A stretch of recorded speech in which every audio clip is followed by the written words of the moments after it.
This is truly a special day and a distinct honor for me to be here. My name is Rendell Jones, and I've had the privilege of serving as the Acting Deputy Director of United States Citizenship and Immigration Services, the agency that administers our nation's immigration benefits system. Before me are 25 individuals who've chosen the United States as their adoptive country and have decided to take the important step of becoming United States citizens. Their commitment and dedication to this country should serve as an inspiration to all Americans. Candidates for naturalization, when you hear your country of current nationality, please stand and remain standing. Australia, Canada, China, France, Germany, Ghana, Guatemala, Guyana, Jamaica, Nigeria, Panama, the Philippines, South Korea, Trinidad and Tobago, Ukraine. Now I would like to invite the Deputy Secretary of Homeland Security, Alejandro Mayorkas, to the podium to administer the oath of allegiance. Deputy Secretary Mayorkas, I present to you 25 candidates who have applied to become citizens of the United States. Each of the candidates has been interviewed by an officer of U.S. Citizenship and Immigration Services, and unless exempted by the law, has demonstrated the ability to read, write, and speak words in the English language. Each has demonstrated his or her knowledge and understanding of the history and principles and form of government of the United States. Deputy Secretary Mayorkas, I recommend that these candidates be administered the oath of allegiance, thereby admitting them to United States citizenship. Thank you, Mr. President. Candidates for citizenship and special guests, good morning. It is my distinct privilege to administer the oath of allegiance to the candidates for naturalization assembled here today. Candidates, please raise your right hand and repeat after me. I hereby declare on oath that I absolutely and entirely renounce and abjure all allegiance and fidelity to any foreign prince, potentate, state, or sovereignty, of whom or which I have heretofore been a subject or citizen, that I will support and defend the Constitution and laws of the United States of America against all enemies, foreign and domestic, that I will bear true faith and allegiance to the same, that I will bear arms on behalf of the United States when required by the law, that I will perform non-combatant service in the armed forces of the United States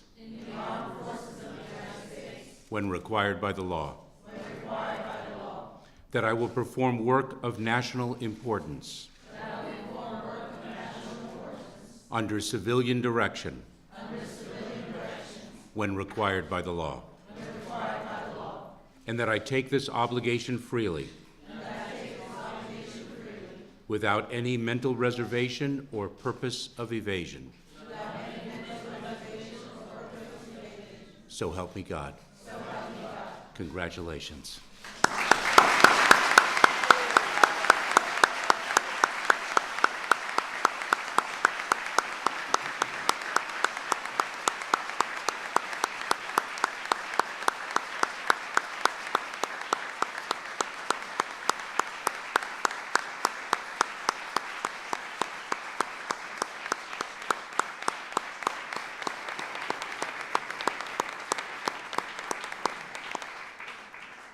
Please be seated.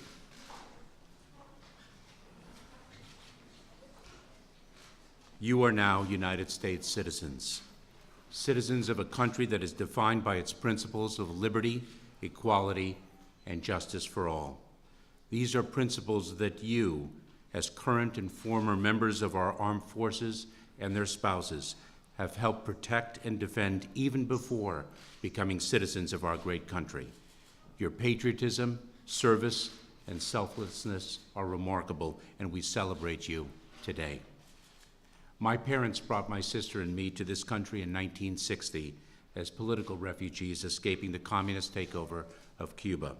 I was naturalized in 1973, and today I have the privilege of standing before you as the Deputy Secretary of Homeland Security in the service of our great President and our great country and administering the oath of allegiance to you. This country is like no other, a country that always has been and forever will remain a nation of immigrants. It is now my distinct honor and privilege to introduce the President of the United States, Mr. Barack Obama. Mr. President. Thank you. Thank you so much. Thank you, everybody. Please be seated. Good morning and welcome to the White House, and happy 4th of July. Deputy Secretary Mayorkas, thank you for taking care of the important part of this morning, which is administering the oath. That's the thing that we want to make sure we got right. To Acting Deputy Director Jones, to family, friends, distinguished guests, thank you all for being here. And finally, to these 25 men and women, service members and spouses, it is an honor to join everyone here for the first time in calling you our fellow Americans. This is one of my favorite events to do, and not just because we get to have barbecue and watch fireworks later. It's because each of you has traveled a long journey to this moment. Journeys that began in places like Jamaica and Germany, China and Guatemala. And yet somehow, either because your parents brought you here as children or because you made the choice yourselves as adults, you ended up here in America. And then many of you did something extraordinary. You signed up to serve in the United States military. You answered the call to fight and potentially to give your life for a country that you didn't fully belong to yet. You understood what makes us American is not just circumstances of birth or the names in our family tree. It's that timeless belief that for many, we are one, that we are bound together by adherence to a set of beliefs and unalienable rights, that we have certain obligations to each other, to look after each other, and to serve one another. And over the years, that's exactly what you've done. Rodrigo Lakian came to the United States from the Philippines, joined the Navy because he said he wanted to be part of something big and important, to be part of a great cause.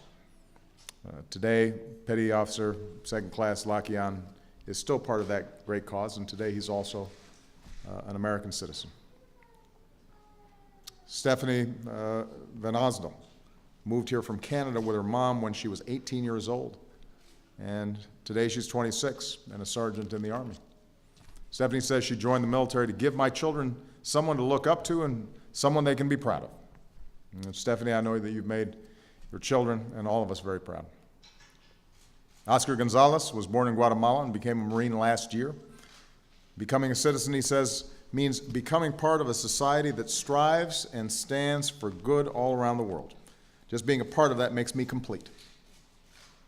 Well, Oscar, welcoming you as an American citizen makes our country a little more complete, so thank you.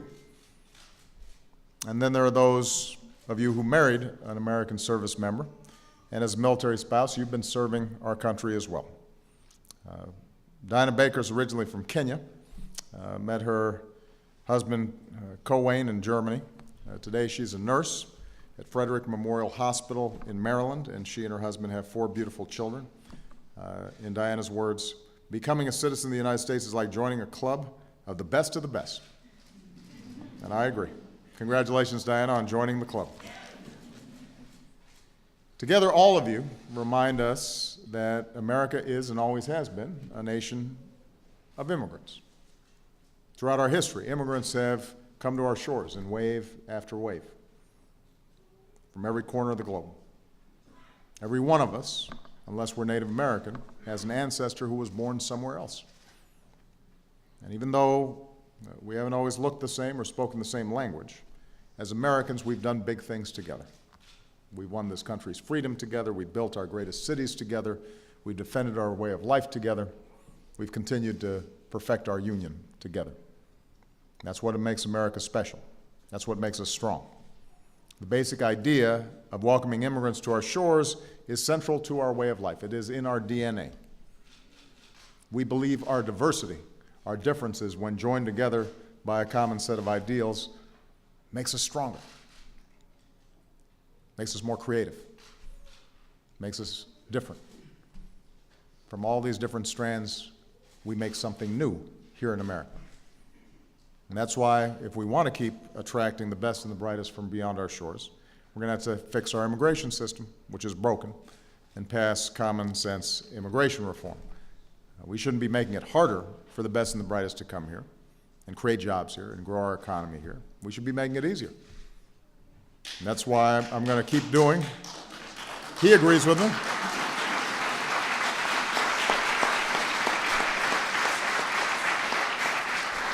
So I'm going to keep doing everything I can do to keep making our immigration system smarter and more efficient, so hardworking men and women, like all of you, have the opportunity to join the American family and to serve our great nation, so we can be stronger and more prosperous and more whole together. I'll close with a quick story. George Mardikian was an immigrant from Armenia who became a famous chef. And George had a quote that I think will ring true for most immigrants. He said, "You who have been born in America, I wish I could make you understand what it is like not to be an American, not to have been an American all your life, and then suddenly to be one for that moment and forever after." Today, on this 4th of July, all across the country, from Thomas Jefferson's Monticello to the Alamodome in Texas, immigrants from around the world are taking the oath of citizenship. And many of them have worked and sacrificed for years to get to this moment. All of them have done it for something none of us should ever take for granted: the right to be called an American from this moment and forever after. And that fact should give us hope and should make us confident about the future of our country. Because as long as there are men and women, like all of you, who are willing to give so much for the right to call yourselves Americans, and as long as we do our part to keep the door open to those who are willing to earn their citizenship, then we're going to keep on growing our economy, we'll continue to journey forward, and we'll remind the world why the United States of America is and always will be the greatest nation on earth. We're very proud of you. Congratulations. God bless you. God bless the United States of America. And now I'd like to turn it back over to Deputy Secretary Mayorkas. Congratulations.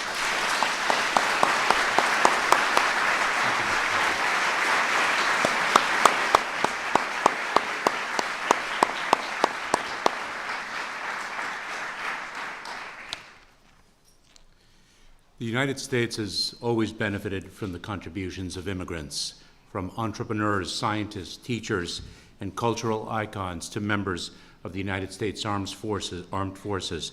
Their achievements enrich us all. Today, we have the privilege of recognizing one such individual who, through his civic contributions and professional achievements, has demonstrated his commitment to our country and to the common values that unite us as Americans. Like those of you who have become citizens today, he was not born in this country. He is an American by choice. Chef Jose Andres Puerta received his United States citizenship in November 2013, but he has been an active member of the community since he first arrived in the United States. Nearly 20 years ago, he began volunteering in the D.C. Central Kitchen, and now he is the organization's chairman emeritus.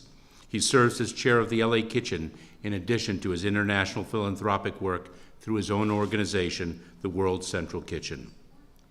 He has worked alongside Mrs. Obama for the Let's Move campaign to end childhood obesity and is developing a school-age integrated food curriculum with the program School Without Walls.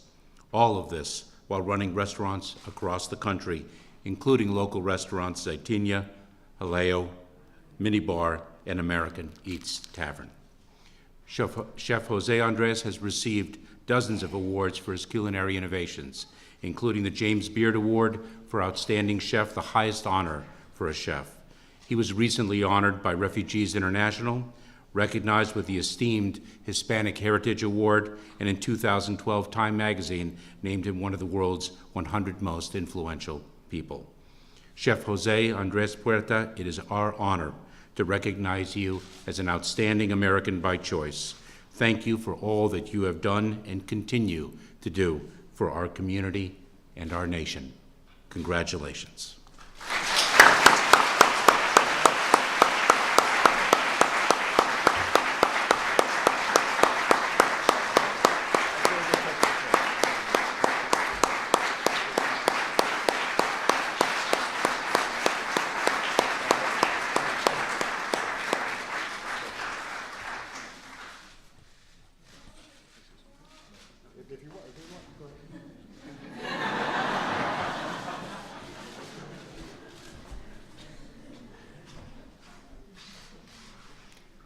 To conclude today's special naturalization ceremony, everyone, please rise for the Pledge of Allegiance led by one of our newest Americans, United States Army Sergeant Stephanie Van Ausdal.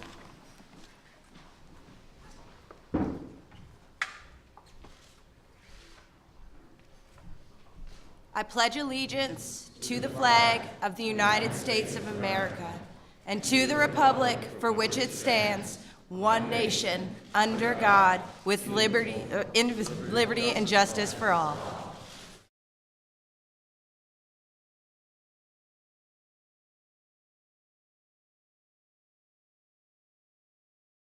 Step of becoming United States citizens. Their commitment and dedication to this country should serve as an inspiration to all Americans. Candidates for naturalization, when you hear your country of current nationality, please stand and remain standing. Australia, Canada,